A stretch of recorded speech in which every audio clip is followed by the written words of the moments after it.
I'm gonna be right there in front of him like I always do. You know, I'm gonna make him miss and make him pay, and I'm gonna fight my fight. So I feel like that was. It's a different type. Like, you can be riding that wave.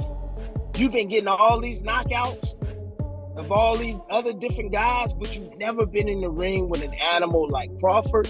And when you get in there for the first time and you get hit upside your head and you see that you can't do the stuff that you usually do against the guys that you fought, at the lower level. Joe Rogan couldn't hide his shock when news broke about Terence Crawford taking on Jaron, Ennis. He admitted he didn't see it coming, especially after both fighters had previously ruled out any chance of facing each other. Rogan said, "Considering their styles, watching these two share the ring would be something truly special." After Jaron Ennis dominated Wisma Lima, fans were eager to know who he'd fight next.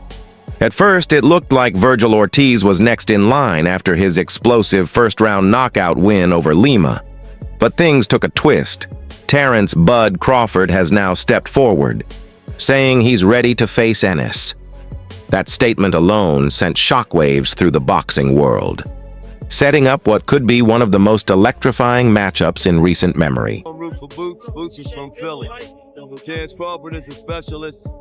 Boots is a specialist. Gonna be a great fight.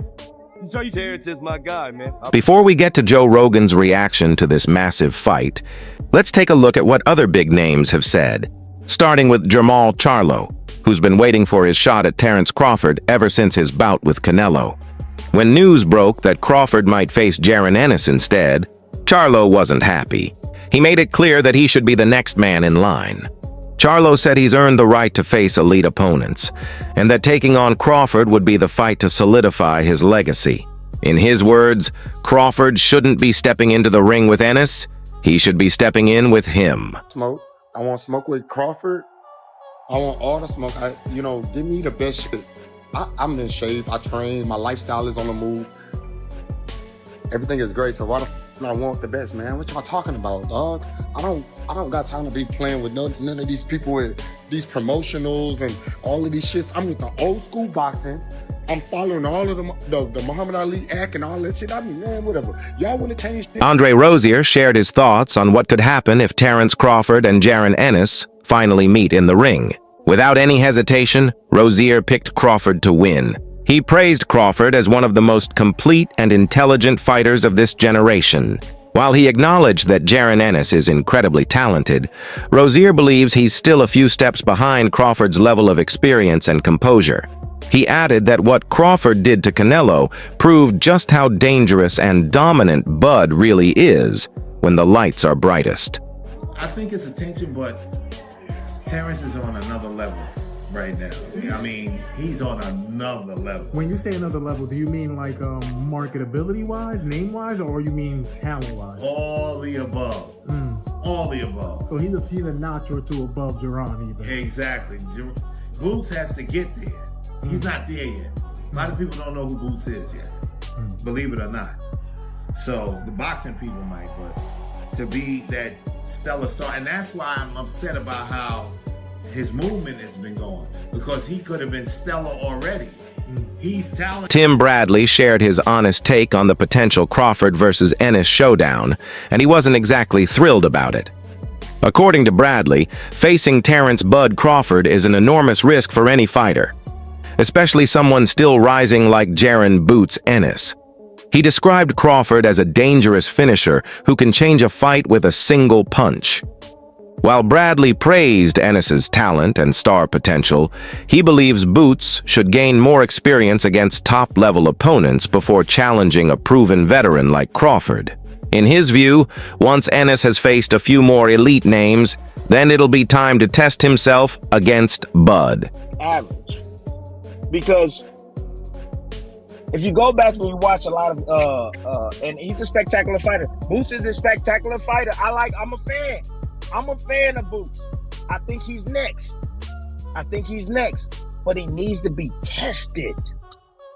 He needs to be tested with a guy like that. Responding to Tim Bradley's comments, Greg Hackett shared a different perspective. He said that every generation in boxing produces a fighter who rises above the rest and defines that era.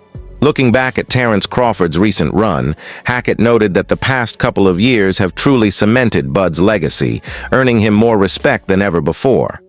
However, he believes it's now time for the next chapter, the rise of Jaron "Boots" Ennis. According to Hackett, Ennis has done everything necessary to earn his shot at greatness, and denying him that opportunity against Crawford would be unfair. Every great fighter deserves his moment, and this might just be Boots's. Really talk like that, cause they know he that. But shit just got started. Think about it. How long was the Bud Crawford era if Bud Crawford didn't start getting respect till 2023 for what he do? So if it's 2025 and we already talking about Boots Ennis, who's 10 years younger, who could possibly turn up this next 10 and make it crazy, that means the average person who don't really understand boxing, never really watch boxing, pay attention to boxing, and not really a boxing fan, they're not going to remember Bud. Another major voice in the boxing world, Danny Garcia, reacted with pure excitement to the news of this matchup. Smiling as he spoke, Garcia said this fight perfectly captures the spirit of boxing, a hungry young lion going up against a seasoned legend. He described it as the ideal mix of youth, experience, and raw determination. According to Garcia, both fighters bring something unique to the table, and this showdown will finally reveal who truly stands above the rest. To make things even, he suggested finding the right weight class where both men can perform at their best. Overall, Garcia gave his full support to the bout, calling it a fight that could push the sport forward and remind fans what elite boxing is all about. I think that would be a great fight. You know, the young hungry lion versus the legend. That would be a hell of a fight. Maybe 160. If it's a vacant title at 160, I think that they can make that happen for sure. I think it just has to make sense for both parties. You know what I mean? Yeah, I think if there's a vacant belt, Crawford's gonna want to be 6th division champion, and then he'll make Ennis move up to 160. I think they could do it at 160. Most importantly, Terence Crawford himself shared his thoughts about the highly anticipated clash with Boots Ennis. While many believe their similar styles could create an explosive matchup, Crawford made it clear that his versatility sets him apart. He explained that his ability to fight effectively from both stances is one of his biggest strengths, and his decision to switch depends entirely on the opponent in front of him. Crawford added that when he steps into the ring with Boots, he'll choose the stance that gives him the greatest edge, allowing him to dictate the rhythm, the distance, and ultimately, the outcome of the fight.